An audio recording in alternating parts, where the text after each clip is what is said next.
I've been visiting Singapore this week and always plenty to learn and experience in the local context. I've noticed quite a discrete shift, for instance, away from using business cards towards QR codes to exchange business details. I had Luxa made by a robot, quite an interesting experience in and of itself. And like everywhere, AI a topic of discussion and quite a range of approaches institutions are taking. Some kind of pursuing a more organic and relaxed approach, others really energetic and focused in terms of driving AI through their organization. But unquestionably, the theme of the trip this time is the large movements in exchange rates we've had in the past couple of weeks, which has surprised almost everybody I've met. And they are quite unusual. The US dollar has depreciated very sharply. Often when the dollar moves quickly, it tends to be to appreciate, not depreciate.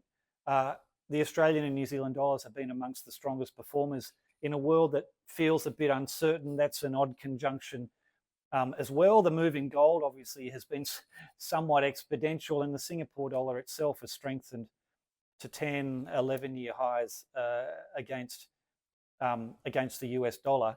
Perhaps the surprise stems from the lack of an obvious macro catalyst for what's just happened in the past few weeks. If anything, the US economy has started this year again with quite a strong sort of growth pulse. And if anything, the expectations of US Federal Reserve interest rate cuts are kind of being gradually nudged out a little bit. Normally, they might be expected to be dollar supportive.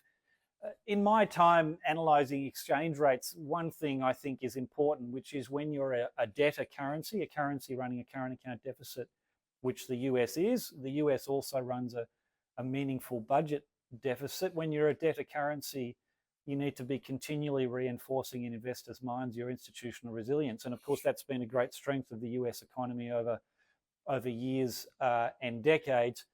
But I think questions about some of that institutional resilience are front and centre in some of the market moves we've had of late. The new chair of the Federal Reserve has been a talking point for markets, as well as the approach to the management of monetary policy in the US. And I also think in the US, like in a number of other economies, the UK, Japan, France, there's market concern about the trajectory of the fiscal position and the way public debt is likely to transpire over coming years. We've hit our forecast for gold this year of $5,400 an ounce. We've hit our forecast for the A dollar of 70 cents. There's a few other targets we've hit as well, but the forces driving the US dollar and conversely strengthening these other currencies and asset markets, I think are secular, are likely to be sustained. And so I think these trends ultimately have quite some way to run. For the Lion City, I think there's more surprises ahead.